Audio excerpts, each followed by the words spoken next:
السلام علیکم ورحمۃ اللہ وبرکاتہ۔ بسم اللہ الرحمن الرحیم، الحمد للہ رب العالمین والعاقبۃ للمتقین والصلاة والسلام علی رسولہ الامین وعلی آلہ وصحبہ اجمعین ومن تبعہم بإحسان الی یوم الدین، اما بعد فأعوذ باللہ من الشیطان الرجیم، بسم اللہ الرحمن الرحیم۔ ومن عمل صالحا من ذکر او انثى وهو مؤمن فلنحيينه حیاة طیبہ ولنجزینهم اجرهم بأحسن ما كانوا يعملون۔ وعن ابی ہریرہ رضی اللہ تعالی عنہ قال قال رسول اللہ صلی اللہ علیہ وسلم تنکح المرأة لأربع لمالها ولحسبها ولجمالها ولدینها فاظفر بذات الدین تربت یداک، متفق علیہ۔ کافی دیر سے علماء اکرام کے خطبات اور ان کی نصیحتیں ہم سماعت فرما رہے ہیں۔ تھوڑا سا جو لوگ جہاں بیٹھے ہوئے ہیں اگر اپنے بیٹھنے کو تبدیل کریں یا تھوڑی سی حرکت میں آئیں اور آگے کی طرف بڑھیں تو میرے لیے شاید مناسب رہے گا، اس لیے کہ ایک ہی جگہ بیٹھے بیٹھے اسی جگہ رہتے ہوئے شاید تھوڑی سی سستی پیدا ہوئی ہوگی۔ تو بس اس نیت سے کہ جو میں کہنا چاہتا ہوں میں اس میں کہنے میں کامیاب ہو جاؤں اور جس مقصد سے آپ بیٹھے ہوئے ہیں وہ مقصد آپ کا بھی پورا ہو جائے۔ رائے دور کی اس علمی بستی میں علماء اور طلباء کے اس گلستان میں ہمیں 4-5 مرتبہ آنے کا موقع ملا ہے۔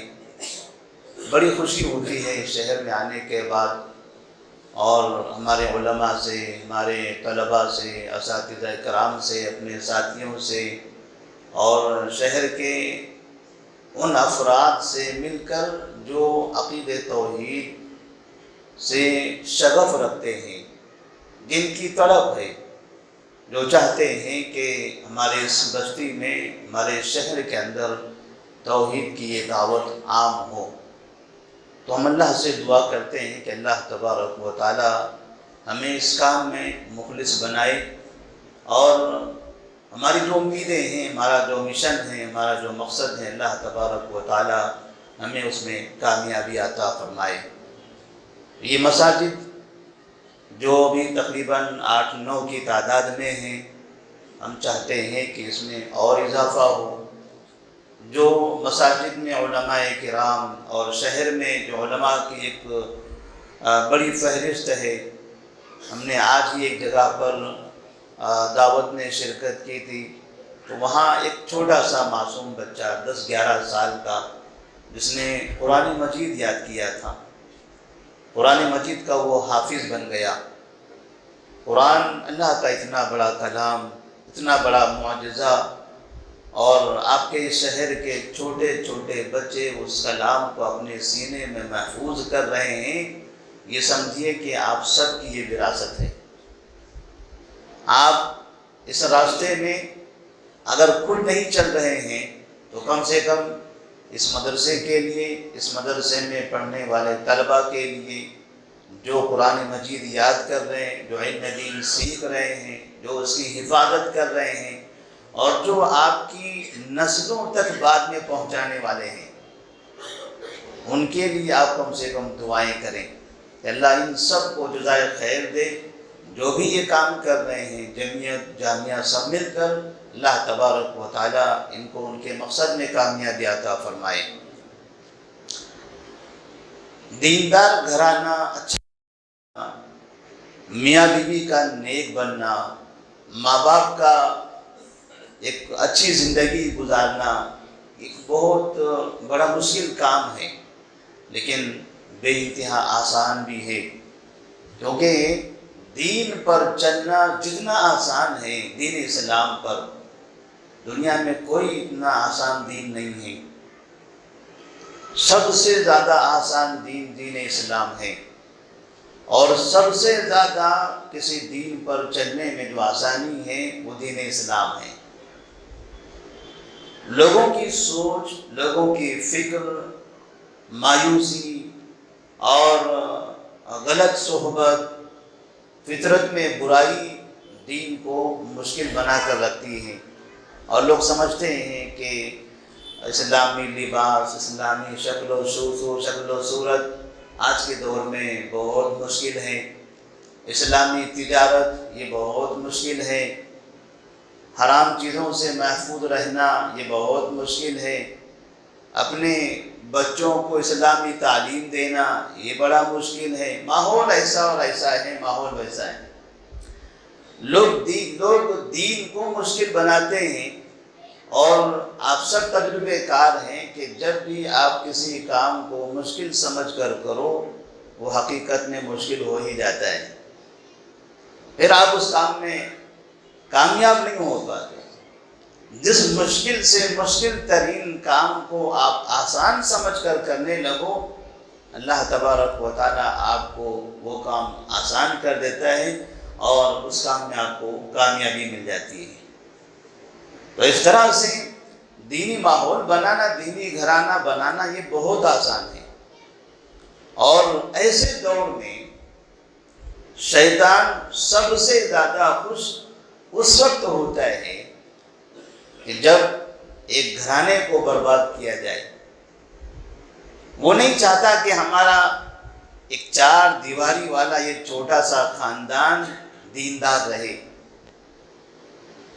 وہ چاہتا ہے کہ گھر گھر میں برائی ہو، ہر گھر میں فساد ہو، ہر دو آدمیوں کے دل میں نفرت ہو، خاص طور پر ان دو دلوں میں جن دو دلوں کے بارے میں اللہ نے اس بات کا اعلان کیا ہے قرآن مجید میں کہ وَمِنْ آيَاتِهِ أَنْ خَلَقَ لَكُم مِّنْ أَنفُسِكُمْ أَزْوَاجًا لِتَسْكُنُوا إِلَيْهَا وَجَعَلَ بَيْنَكُم مَّوَدَّةً وَرَحْمَةً۔ اللہ کی عظیم نشانیوں میں سے ایک نشانی یہ ہے کہ اللہ نے میاں بیوی کو، جو دو اجنبی لوگ ہوتے ہیں، جب خطبہ نکاح کے ذریعے، ایجاب و قبول کے ذریعے یہ آپس میں ملتے ہیں، تو ان کے دلوں میں بے انتہا محبت، رحمت، شفقت، الفت نازل کر دیتا ہے، داخل کر دیتا ہے۔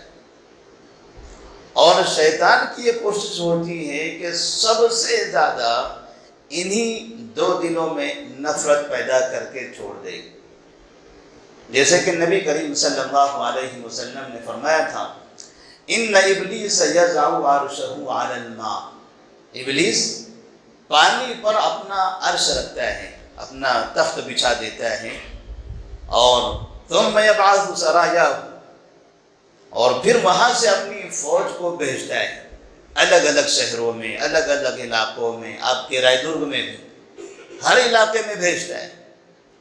اب مقصد کیا ہوتا ہے کہ وہ اپنے شیاطین کو بھیجتا ہے کہ جاؤ جتنا ہو سکتا ہے انسانوں میں بگاڑ پیدا کرنے کی کوشش کرو، اختلافات ہیں، اسی طرح سے برائیاں ہیں، شرارتیں ہیں، فساد ہے، حرام روزی ہے، گھروں کی بربادی ہے، دین کی خرابی ہے، شرک ہے، بدعات ہے، خرافات ہیں، اچھے انسان سے لے کر برے سے برے انسان تک کسی بھی شخص کو چھوڑنا نہیں ہے، سب کو برباد کر کے آنا ہے۔ اب یہ لوگ، ابلیس نے جو اپنے شیاطین کو کام پر بھیجا ہوا ہے، ہر شیطان اپنا کوئی نہ کوئی کام کر کے، کامیابی حاصل کر کے ابلیس کے پاس پہنچتا ہے، اور اسے کہتا ہے کہ میں نے ایسا اور ایسا کیا، آج میں نے فلاں جگہ پر یہ کام کیا، آج میں نے فلاں کو ایسا برا انسان بنا دیا، فلاں جگہ یہ بگاڑ پیدا کیا، فلاں کو میں حرام کام میں ملوث کر دیا، الگ الگ باتیں شیاطین کرتے ہیں۔ تو ابلیس ایسا اظہار کرتا ہے کہ تم نے کوئی بڑا کام نہیں کیا ہے، تم نے کوئی بڑا کام نہیں کیا۔ اسی درمیان میں سے ایک شیطان سامنے آتا ہے اور وہ ایک گھرانے کا ذکر کرتا ہے، اور وہ کہتا ہے ما ترکتہ حتی فرقت بینہ وبین اہلہ، میں ایک گھرانے میں گیا اور اس گھرانے میں جو میاں بیوی ہوتے ہیں ان دونوں کے بیچ میں ایسی ایسی حرکتیں کی، ایسے ایسے کام کیے، یہاں تک کہ میں نے ان دونوں کو جدا کر دیا۔ ان کے دلوں میں اللہ نے جو محبت اور رحمت داخل کر دی تھی میں نے اس کو نکال دیا، اس کی جگہ پر فتنہ، فساد، بغض و عداوت، شک و شبہات، نفرت وہ داخل کر دی۔ فَيُدْنِيهِ مِنْ، ابلیس اس کو اپنے قریب کر لیتا ہے، فَيَقُولُ نَعَمْ أَنْتَ، اور بہت شاباش، تم نے بہت اچھا کام کیا ہے، تم ہو اصل میرے بڑے شاگرد۔ سب سے زیادہ ابلیس کو خوشی ہمارے گھرانے کی بربادی پر ہوتی ہے۔ ہم اپنی نظروں سے ہمارے ماں باپ کو دیکھتے ہیں، ماں اور باپ، ہم ان کی اولاد ہیں، ہماری آنکھوں کے سامنے ان کو آپس میں ایک دوسرے کے ساتھ برا برتاؤ کرتے ہوئے دیکھتے ہیں۔ کبھی وہ ایک دوسرے کو گالی دے رہے ہیں، کبھی ایک دوسرے کے خاندان کی تحقیر کر رہے ہیں، کبھی ایک دوسرے کے خلاف زبان درازی ہو رہی ہے۔ ماں کو دیکھو باپ کی سنتی نہیں ہے، باپ کو دیکھو ماں سے اس کو محبت نہیں ہے۔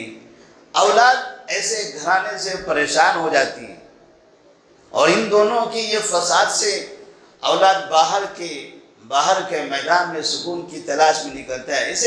ایسے ماں باپ کے گھر میں کاش کمائیں کے گھر میں پیدا نہ ہوا ہوتا، کسی اور گھر میں پیدا ہوتا۔ ایسے گھرانے، ایسے ماں باپ، ایسے میاں بیوی جہاں برباد ہوتے ہیں وہاں شیطان کو خوشی ہوتی ہے۔ اور نبی کریم صلی اللہ علیہ وسلم نے اسی لیے تاکید کے ساتھ کہا کہ جب بھی آپ نکاح کرو تو دیندار گھرانے تلاش کرو، تاکہ شیطان کا یہ حملہ آپ پر نہ ہو سکے، شیطان آپ کے گھرانے کو برباد نہ کر سکے۔ جس گھرانے میں دینداری ہوگی شیطان اس گھرانے میں بربادی نہیں لا سکے گا۔ آپ صلی اللہ علیہ وسلم نے فرمایا تھا تنکح المرأة لأربعین، لمالها ولحسبها ولجمالها ولدینها فاظفر بذات الدین تربت یداک۔ لوگ نکاح الگ الگ طریقے سے کرتے ہیں، سب کی الگ الگ سوچ ہوتی ہے، الگ الگ مقصد ہوتا ہے۔ مال دے کر نکاح کرتے ہیں، کر سکتے ہو آپ، خوبصورتی دے کر نکاح کرنا چاہتے ہو تب بھی کر سکتے ہو، اچھے خاندان میں نکاح کرنا چاہتے ہو آپ کی مرضی ہے، آپ کا انتخاب ہے، جائز ہے۔ لیکن اگر آپ ان سب کے ساتھ ساتھ دینداری کا خصوصی اہتمام کرو تو نبی نے فرمایا یہ زیادہ بہتر ہے آپ کے لیے۔ آپ مالداری بھی دیکھو، خوبصورتی بھی دیکھو، حسب و نسب بھی دیکھو، کوئی حرج نہیں ہے، لیکن اگر آپ فاظفر بذات الدین تربت یداک، دینداری کو اگر آپ دیکھ کر کرو گے تو ایسی صورت میں یہ آپ کی زندگی میں خوشحالی لائے گی، اطمینان اور سکون آپ کی زندگی کے اندر آئے گا۔ دنیا کا ایک بہت اعلیٰ گھرانہ، ایک مثالی گھرانہ جس کی مثال میں آپ کے سامنے پیش کرنا چاہتا ہوں۔ ہم نے ایک بہت بڑے عالم دین کا نام سنا ہے، آج سے تقریباً 300 سال پہلے کی بات ہے۔ جب بھی دنیا کے کسی بھی خطے میں، کسی بھی علاقے میں عقیدہ توحید کی دعوت کا ذکر ہوتا ہے تو وہ 300 سال پہلے پیدا ہونے والے اس عالم دین کا نام ضرور آتا ہے۔ کون تھے وہ شخص؟ امام محمد بن عبد الوہاب رحمہ اللہ۔ امام محمد بن عبد الوہاب رحمہ اللہ کی سیرت، ان کی تاریخ، ان کی زندگی کے واقعات کو ہمیں بار بار پڑھنے اور لکھنے کی اور بیان کرنے کی ضرورت ہے۔ لوگ بسا اوقات ان کا نام لینے سے بھی کتراتے ہیں، وہابی لوگ کیا کہیں گے۔ بڑی محبت ہے ہمیں امام محمد بن عبد الوہاب رحمہ اللہ سے۔ امام محمد بن عبد الوہاب رحمہ اللہ جس شہر عوینہ میں پیدا ہوئے تھے وہاں انہوں نے اطراف کے اپنے قریب کے مسلمانوں کو دیکھا، وہ شرک میں پھنسے ہوئے ہیں، مسلمان ہیں، نماز پڑھتے ہیں، پریشانی ہوتی ہے تو درگاہ پہ جا کے وہاں مانگتے ہیں، مسلمان ہیں، جب اللہ تبارک و تعالیٰ کی نعمتیں نازل ہوتی ہیں، خوشیاں آتی ہیں، کامیابی آتی ہیں، دولت مل جاتی ہے، بیٹا کامیاب ہوتا ہے تو اس خوشی کا صحرا لے جا کے وہ درگاہ پر ڈال دیتے ہیں کہ اس نے ہم کو کامیاب کیا۔ امام محمد بن عبد الوہاب رحمہ اللہ دیکھتے تھے، بڑی تکلیف ہوتی تھی۔ یہی وہ جزیرہ عرب ہے جہاں 23 سال کے عرصے میں نبی کریم صلی اللہ علیہ وسلم نے شرک کے خاتمے کے لیے بڑی قربانیاں دی، جس شرک کے خاتمے کے لیے باقاعدہ آپ کی 2 بیٹیوں کو طلاق دیا گیا، جس شرک کے خاتمے کی محنت کرتے کرتے آپ کی گردنیں دبائی گئی، آپ پر کچرے پھینکے گئے، آپ کے منہ پر تھوکا گیا، آپ کو کئی بار قتل کرنے کی کوشش کی گئی، اور کئی صحابہ نے اسی علاقے میں شرک کے خاتمے کے لیے اپنی جانیں قربان کر دی۔ امام محمد بن عبد الوہاب سوچتے تھے اسی علاقے میں مسلمان پھر شرک کی شروعات کر رہے ہیں، پھر مسلمان شرک کرتا چلا جا رہا ہے۔ انہوں نے وہاں پر لوگوں کو توحید کی دعوت دینا شروع کیا۔ وہاں کے جو حاکم تھے عیینہ کے عثمان بن معمر نامی، انہیں تکلیف ہونے لگی اور انہوں نے احسا کے بڑے حاکم کے اشارے پر محمد بن عبد الوہاب رحمہ اللہ کو قتل کرنے کی کوشش کی، توحید کے داعی کو قتل کر دیا جائے کہ اس دنیا میں زمین پر اللہ کا نام لینے والا، اللہ کی طرف بلانے والا کوئی مسلمان نہ رہے۔ جو مسلمان ہوں وہ سارے کے سارے ایسے مسلمان ہوں جو اللہ کا نام نہ لیتے ہوں، غیر اللہ کا نام لینے والے ہوں۔ جو مسلمان غیر اللہ کا نام لے گا وہی یہاں زندہ رہ سکتا ہے، اللہ کا نام لینے والا مسلمان یہاں نہیں رہ سکتا۔ کتنی بری بات تھی یہ، مسلمان اور غیر اللہ کا نام لینے سے محبت، اللہ کے نام لینے سے اس کو نفرت، اللہ کی طرف بلانے سے اس کو نفرت۔ امام محمد بن عبد الوہاب رحمہ اللہ کو قتل کرنے کی کوشش کی گئی، اللہ تبارک و تعالیٰ نے ان کو وہاں سے محفوظ نکال لیا اور وہ کسی طرح سے اپنی جان بچا کر وہاں سے قریب میں درعیہ نامی شہر میں داخل ہوتے ہیں۔ یہ عیینہ درعیہ آج بھی ریاض شہر کے پاس موجود ہیں۔ درعیہ نامی شہر میں داخل ہوئے اور وہاں جا کر اپنے ایک شاگرد کے گھر میں پناہ لیتے ہیں۔ شاگرد کہتا ہے کہ ہمارے اس علاقے کا ایک حاکم ہے، آپ کو یہاں رہنا ہے تو اس حاکم کی اجازت ضروری ہے، اس اجازت ضروری ہے، کیونکہ بڑے بڑے قبائل ہوتے تھے، ان کے اپنے حاکم ہوتے تھے، سب کچھ ان حاکمین کے ہاتھ میں ہوتا تھا۔ وہاں کے حاکم نے قتل کرنے کی کوشش کی، ادھر آئے، اب یہاں کے حاکم سے اجازت لینی تھی۔ امام محمد بن عبد الوہاب رحمہ اللہ نے کہا اجازت لے لیتے ہیں، بات کر لیتے ہیں، اگر یہاں کے حاکم نے رہنے کی اجازت دی تو ٹھیک ہے، ورنہ پھر یہاں سے کسی اور مسلمان بستی میں جانا پڑے گا۔ ایک مسلمان بستی سے نکلے ہیں توحید کی دعوت کے نتیجے میں، یہ دوسرے مسلم بستی میں آئے ہیں، یہاں بھی اگر مسلمان توحید کی دعوت دینے نہیں دیں گے کسی اور مسلم بستی میں جائیں گے۔ کافر تو دور دور تک کہیں نہیں ہے، سب مسلمان ہیں، سب کے سب مسلمان ہیں، نہ یہودی ہیں، نہ نصرانی ہیں، نہ کافر ہیں، یہ سب مسلمان ہیں، لیکن ان سب مسلمانوں کو توحید کی دعوت سے بے انتہا نفرت ہے۔ وہ 300 سال پہلے کی بات اور آج 2024 میں بھی آپ اپنے اطراف میں دیکھیں گے، سب سے زیادہ توحید سے نفرت اگر کسی کو ہے تو مسلمانوں کو ہے۔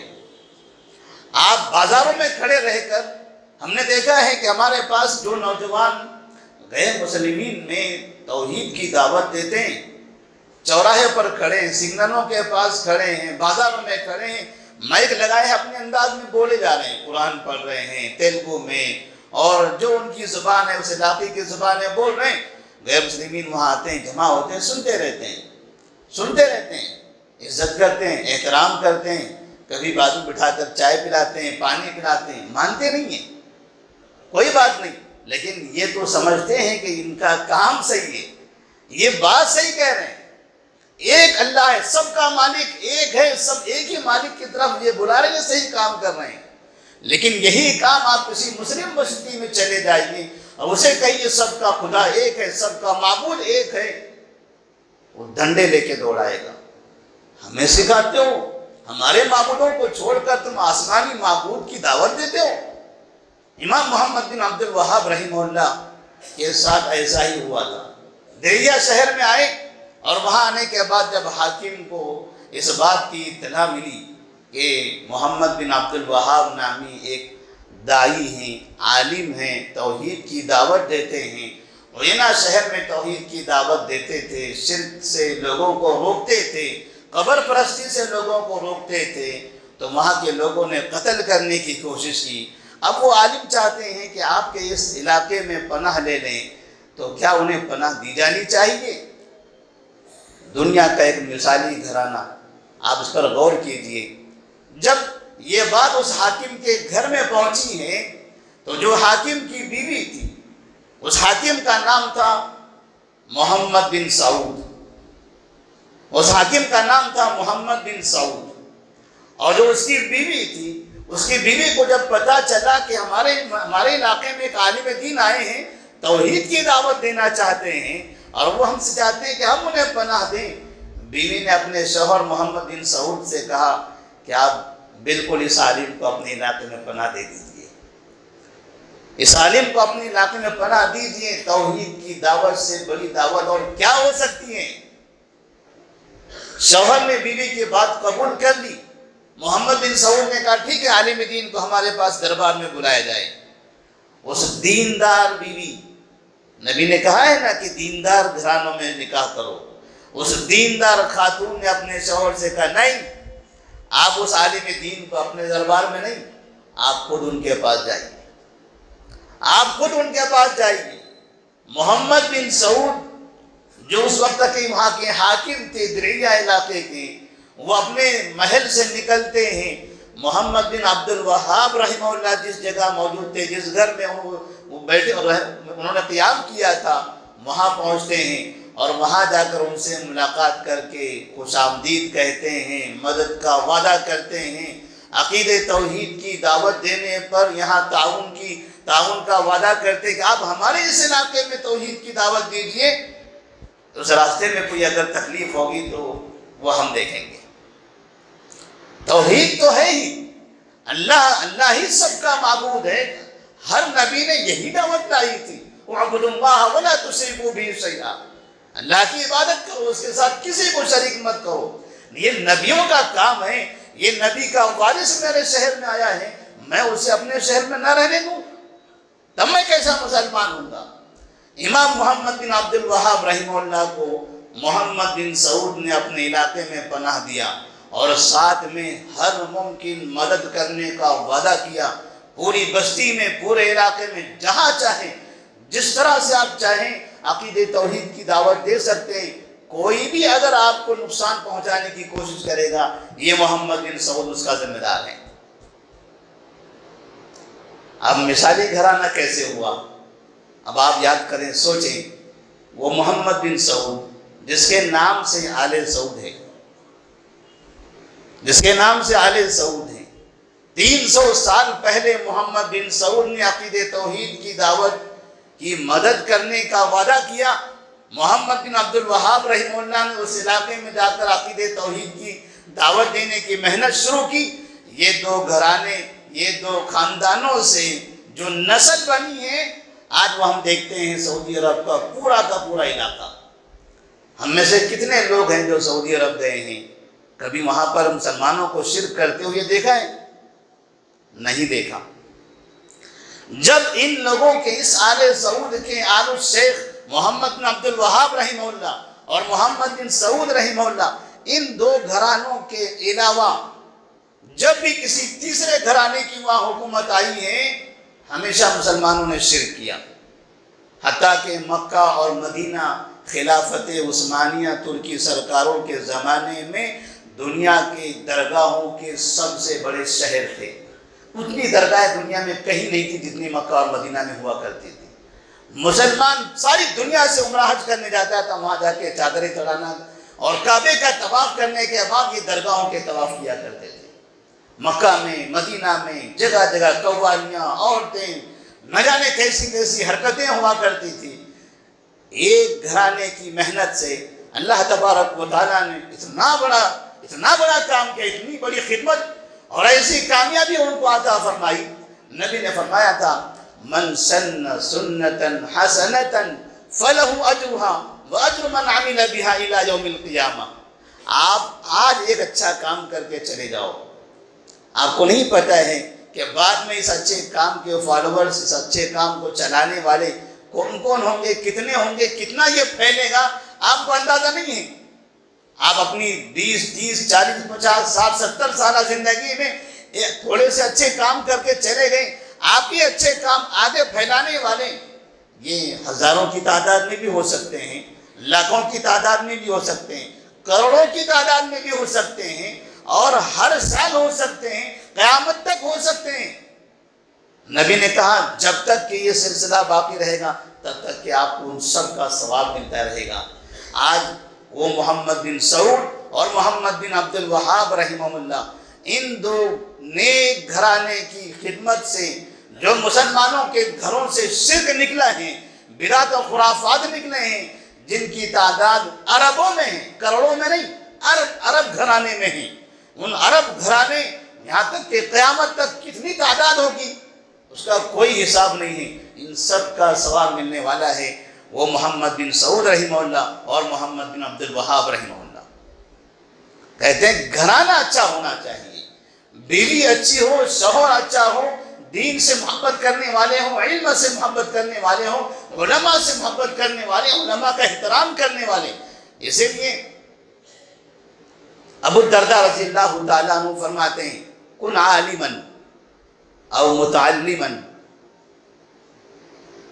او محبا او متبعا ولا تکن الخامسة فتہلک۔ آپ یا تو عالم بنو، یا متعلم بنو، طالب علم بنو، یا کم سے کم اتنا وقت نہیں ہے تو علم والوں سے محبت کرنے والے بنو۔ اس خاتون نے علم سے محبت کیا، علماء سے محبت۔ محمد بن سعود سردار تھے، حاکم تھے، علماء سے محبت تھی۔ علماء سے محبت نے کیا نتیجہ پیدا کیا؟ علماء سے علم سے محبت کا نتیجہ کیسے نکلا؟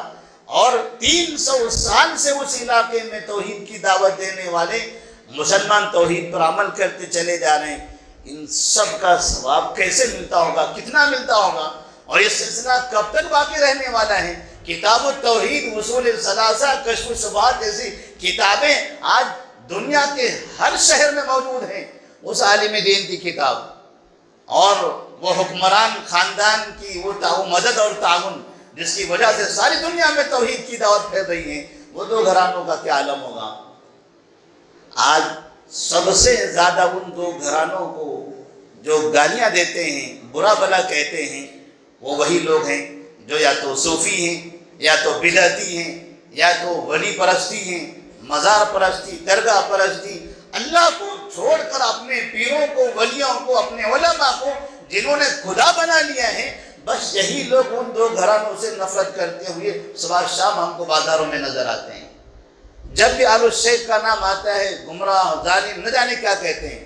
جب بھی آل سعود کا نام آتا ہے تو کہتے ہیں یہودی، فلسطین، فلاں، یہ ایسے ناموں سے گردانتے ہیں۔ یہ آج یہودی کہتے ہیں، آج سے 50 سال پہلے بھی ان کو یہودی کہا کرتے تھے، یا آج سے 100 سال پہلے بھی ان کے باپ دادا ان کو یہودی کہتے تھے، آج سے 150 سال پہلے بھی ان لوگوں کے، ان بدعتیوں کے باپ دادا پردادا وہ آل سعود کے دادا دادا پرداداؤں کو یہودی کہا کرتے تھے۔ لوگ کہتے ہیں آج محمد بن سلمان آئے تو لوگ ایسے اس کو یہودی کہنے لگے، ان کے فنا کام نہیں، ان کی وجہ سے نہیں۔ ملک سلمان کو کہا، ملک فہد کو کہتے تھے، ملک سعود کو کہتے تھے، ملک فیصل کو کہتے تھے، شاہ عبدالعزیز رحمہ اللہ کو کہتے تھے، ان سے پہلے کے لوگوں کو بھی کہتے تھے، ہر زمانے میں کہتے رہے۔ مقصد کیا ہے کہ یہ اللہ کی زمین پر رہتے ہوئے اللہ کی طرف بلاتے ہیں۔ یہ ہمارے پیر ولی یہ کس کام کے ہیں؟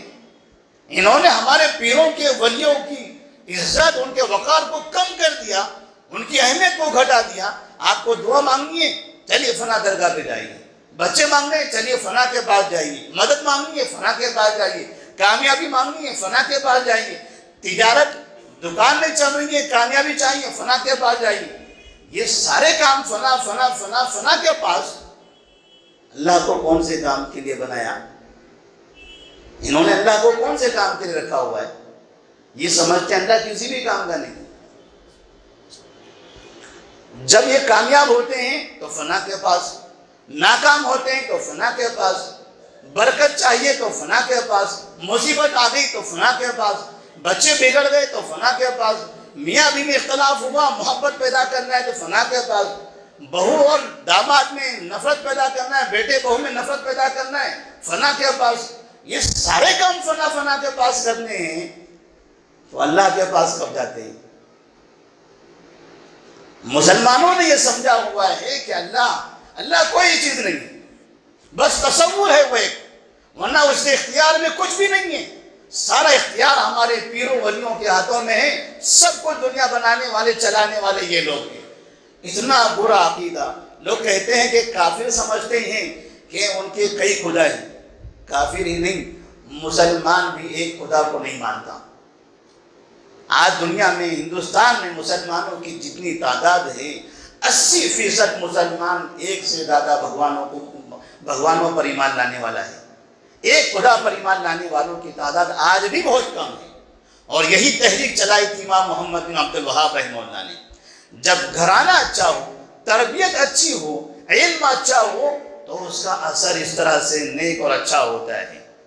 اور ابھی قریب کا ایک واقعہ میں نے چند دن پہلے سنا تھا، پھر ہم نے کئی لوگوں سے اس کی تصدیق بھی کی، معلومات بھی حاصل کی، اس علاقے کے لوگوں سے بھی ہم نے پوچھا، پتہ چلا کہ وہ واقعہ حقیقی واقعہ ہے۔ یہ خواتین کے لیے عبرت ہے۔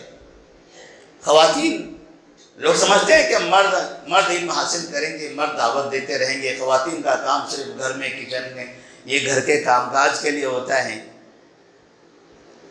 ہریانہ میں پلول نامی ضلع ہے، پلول ضلع کے اندر جھنڈا نامی ایک گاؤں ہے۔ اس گاؤں کے بارے میں ایک تاریخ بتائی گئی کہ اس گاؤں میں تقریباً 13 مسجدیں ہیں، اور پورا کا پورا گاؤں عقید توحید کو ماننے والا ہے، سب توحید پرست ہے۔ شرک نام کی کوئی چیز ہے ہی نہیں مسلمانوں میں۔ بدعات، خرافات، یہ چہلم، یہ برسیاں اور اس طرح کے یہ میلاد النبی اور یہ رجب کے کنڈے، یہ درگاہوں پر جانا، یہ عرس میلے کرنا ان کے باپ دادا نے دیکھا ہی نہیں ہے۔ پکے موحد، یعنی یہ سمجھے کہ وہ ایک ملک توحید پر قائم ہے تو ایسے یہ پورا شہر، پورا گاؤں توحید پر قائم ہے۔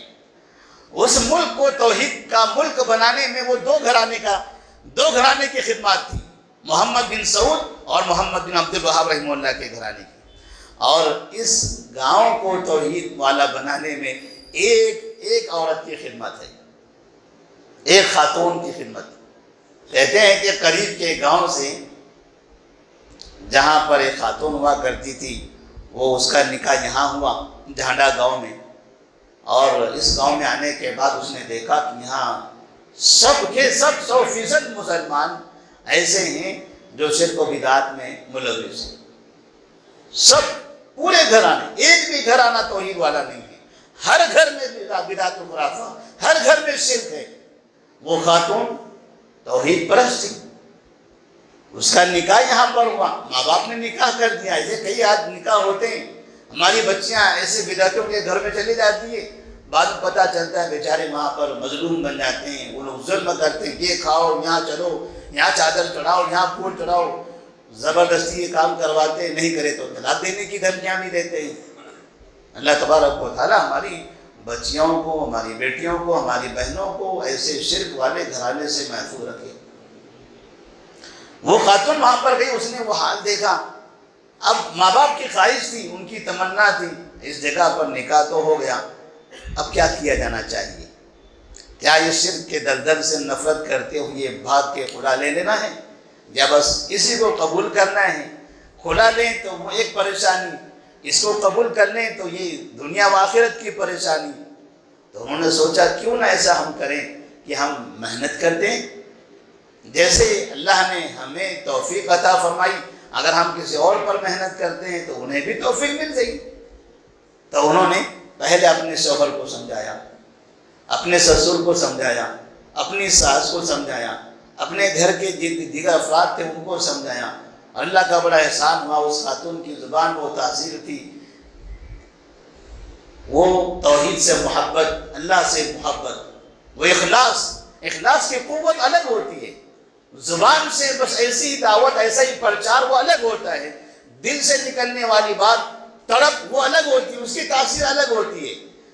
نبی کریم صلی اللہ علیہ وسلم نے رات کی تاریکی میں اللہ سے دعا کی کہ اللہ مکہ میں مسلمانوں پر بہت ظلم ہو رہا ہے، مسلمان پریشان ہیں، مارے جا رہے ہیں، صبح اور شام ہماری نظروں کے سامنے وہ تڑپ رہے ہیں، اللہ تو یہاں کے 2 آدمیوں میں سے کسی ایک آدمی کو مسلمان بنا دے۔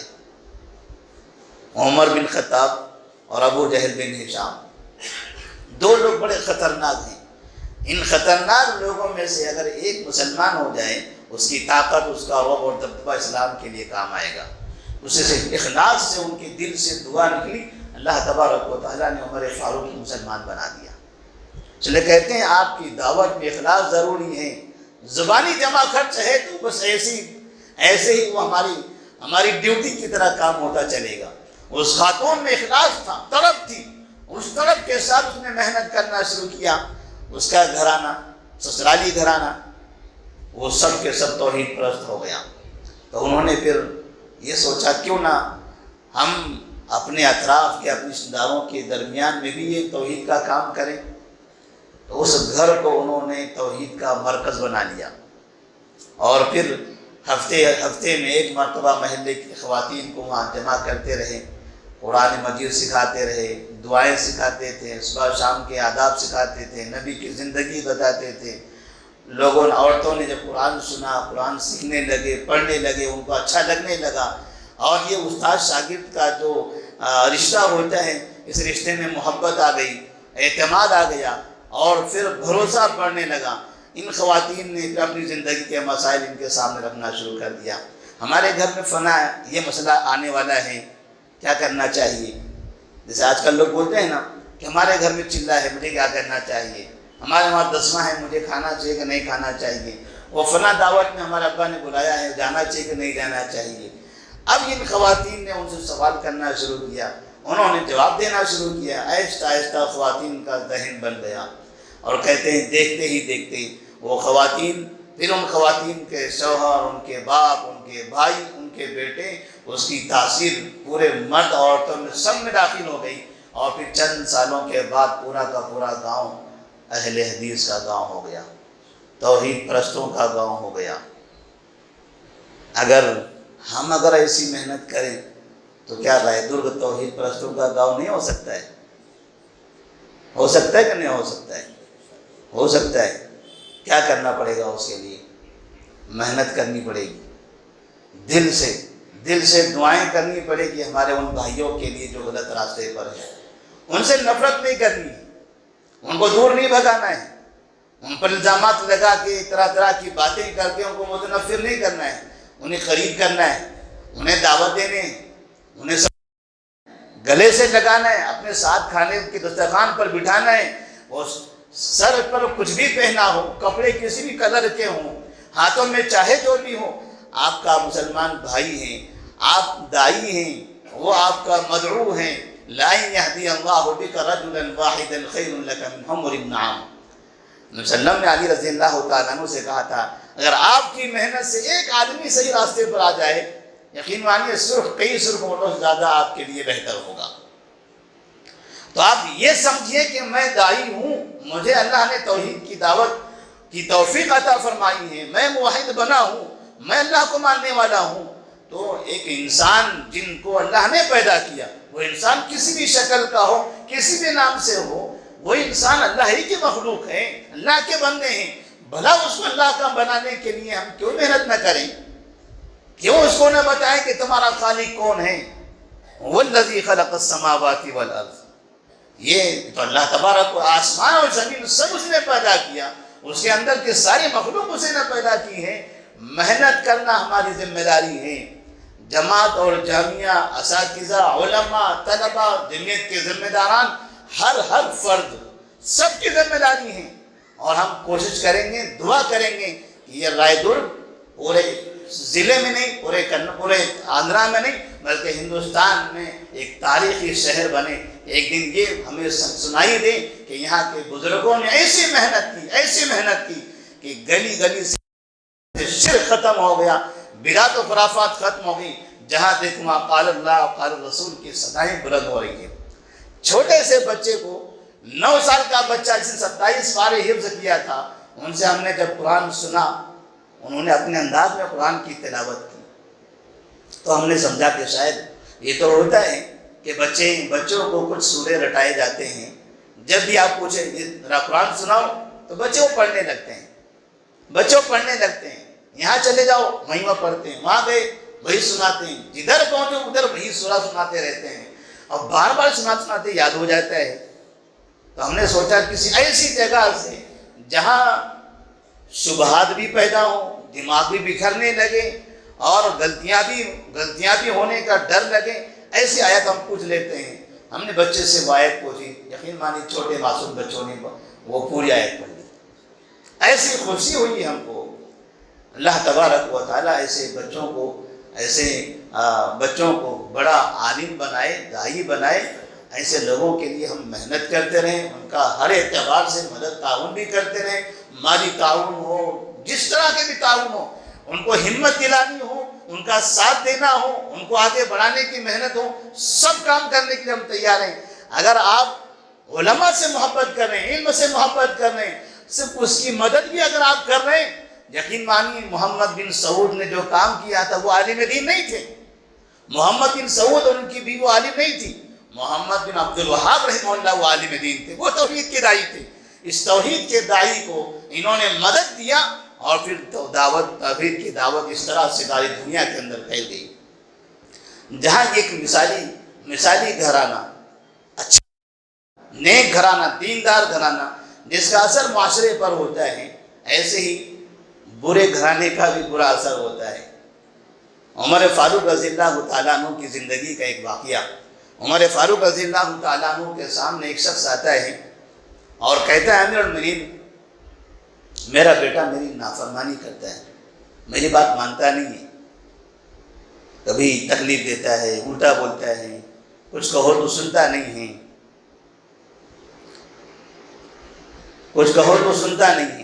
کیا کرنا چاہیے؟ عمر فاروق رضی اللہ تعالیٰ عنہ سوچتے ہیں کیسا زمانہ آ گیا، میری شخصیت تو وہ شخصیت ہے جس کے بارے میں نبی نے کہا تھا، عمر تم جس راستے سے جاتے ہو شیطان وہ راستہ ڈر کے چھوڑ کے بھاگ جاتا ہے، اور میری حکومت میں بیٹے اپنے بوڑھے باپ کی نافرمانی کرنے لگے ہیں۔ عمر فاروق رضی اللہ تعالیٰ عنہ ناراض ہوتے ہیں، کہتے ہیں کہ بیٹے کو بلاؤ۔ بیٹے کو بلایا جاتا ہے، چاہتے تھے کہ اسے سزا دی جائے، سمجھایا جائے انہیں بچے کو کہ باپ کے ساتھ ایسا نہیں کرنا چاہیے۔ جب بیٹے کو نصیحت کی جانے لگی، بیٹے کو غصہ کیا جانے لگا، بیٹے نے کہا، امیر المؤمنین، آپ نے باپ سے تو میری شکایت سن لی، میں ان کا بیٹا ہوں، میری بھی شکایت سن لیتے، ان سے شکایت سن لی، آپ نے فیصلہ سنا دیا۔ فیصلہ تو 2 لوگوں کی باتیں سننے کے بعد ہونا چاہیے۔ میری بھی شکایت ہے۔ کہا تمہاری کیا شکایت ہے باپ کے بارے میں؟ کہا میری بھی شکایت ہے، میری بھی شکایت ہے۔ آپ مجھے یہ بتائیے کہ باپ کی ذمہ داری کیا ہوتی ہے؟ باپ کی ذمہ داری کیا ہوتی ہے؟ باپ کی ذمہ داری میں کہ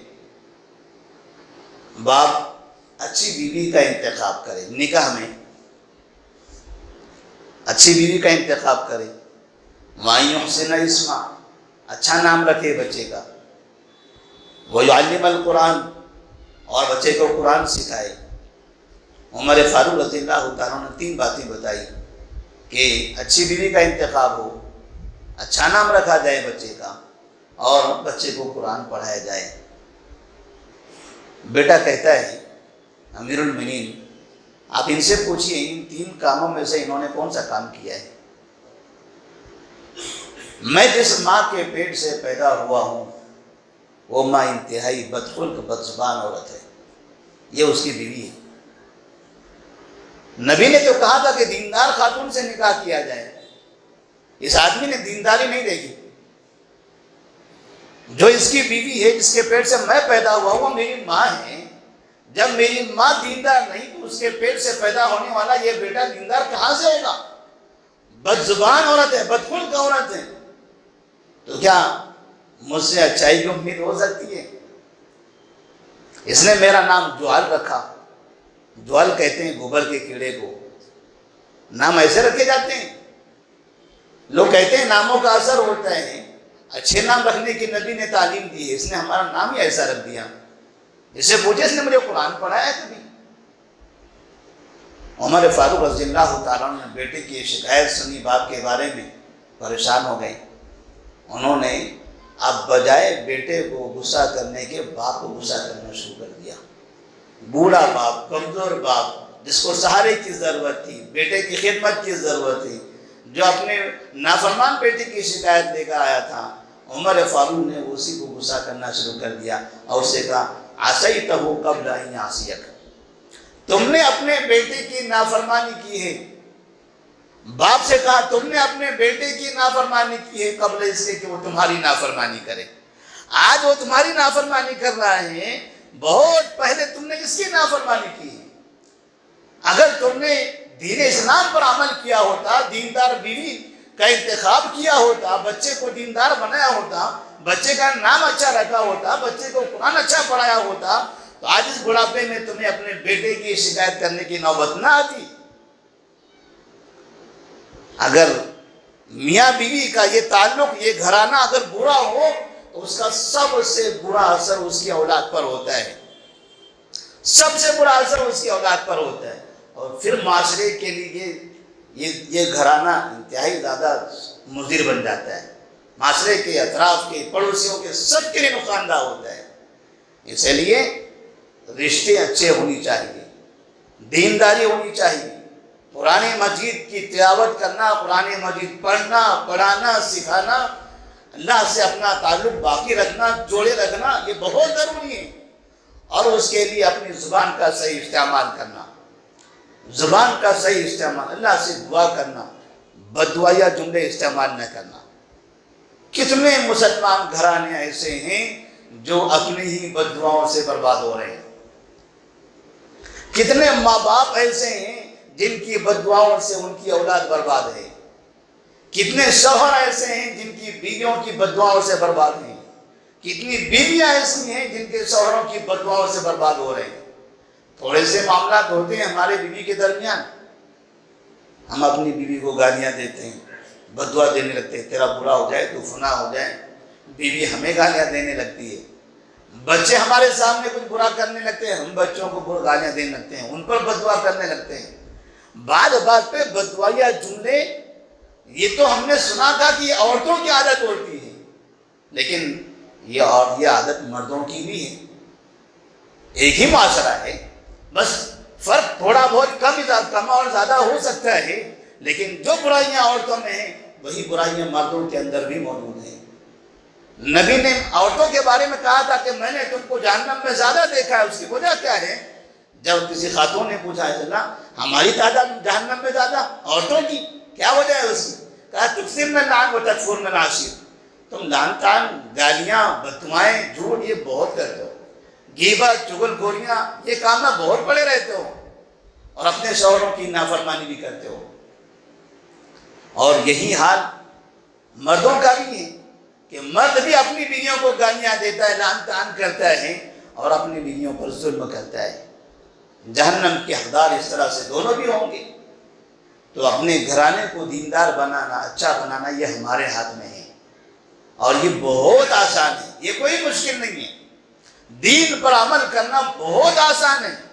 آج کے اس زمانے میں 2024 کی بات کہہ رہا ہوں، 2024 میں اس حکومت میں، اس ماحول میں، اس جماعتوں کے درمیان میں، ان تنظیموں کے اطراف میں رہتے ہوئے، ان کے اطراف میں تجارتیں کرتے ہوئے، پھر بھی آج کے زمانے میں دین پر عمل کرنا بہت آسان ہے۔ صرف سوچ کا فرق ہے، سوچ کا فرق ہے۔ لوگ ہم دیکھتے تھے، ابھی ہمارے پاس مسجد میں اتنے افراد موجود ہیں، کچھ دن پہلے آپ 10 سال پہلے چلے جائیں، 20 سال پہلے چلے جائیں، یا 30-40 سال پہلے چلے جائیں، جو لوگ اس زمانے کے موجود ہیں دیکھتے ہوں گے ایسے اگر کبھی درس وغیرہ ہوتا تھا تو اتنی بڑی تعداد لوگوں کی جمع نہیں ہوتی تھی، اور اگر جمع ہوتے تھے تو وہ بوڑھے لوگ، بڑی عمر کے لوگ آتے تھے، نوجوان طبقہ تو مسجد میں نہیں آتا تھا۔ آج انٹرنیٹ کا دور ہے، ہر طرح کے آسائش کا دور ہے، پھر بھی دینی پروگراموں میں نوجوانوں کی تعداد بھی بہت زیادہ ہے، نوجوانوں کی تعداد بھی بہت زیادہ ہے، اور دینی پروگرام کو منظم کرنا، کامیاب بنانا، پرچار کرنا، لوگوں کو جمع کرنا، دعوت دینا، وہ صبح شام فیس بک یوٹیوب پہ بیٹھنے والے، کام کرنے والے، وہ لوگ یہ کام بھی بہت کر رہے ہیں۔ اس کا مطلب دین پر عمل کرنا، دین پر چلنا بہت آسان ہے۔ وقت کافی زیادہ ہو چکا ہے، باتیں کچھ اور باقی تھیں، انشاءاللہ پھر کبھی موقع ملے گا تو اس موضوع سے متعلق کچھ باتیں آپ کے سامنے پیش کی جائے گی۔ آخر میں اللہ تبارک و تعالیٰ سے دعا ہے کہ اللہ تبارک و تعالیٰ ہم تمام کو اپنے گھرانے کو دیندار بنانے کی توفیق عطا فرمائے، ہمیں نیک بنائے، ہمارے گھر کے افراد کو نیک بنائے، ہمیں اپنی زبان، اپنے اخلاق کی حفاظت کرنے کی توفیق عطا فرمائے، ہمیں توحید کی دعوت پر ہمیشہ گامزن رہنے، اس دعوت کو عام کرنے کی توفیق عطا فرمائے، شرک سے، بدعت و خرافات سے ہم سب کی حفاظت فرمائے، ہمیں اپنے شہر کے اندر عقید توحید کی دعوت کو زیادہ سے زیادہ عام کرنے کی توفیق دے۔ السلام علیکم ورحمۃ اللہ وبرکاتہ۔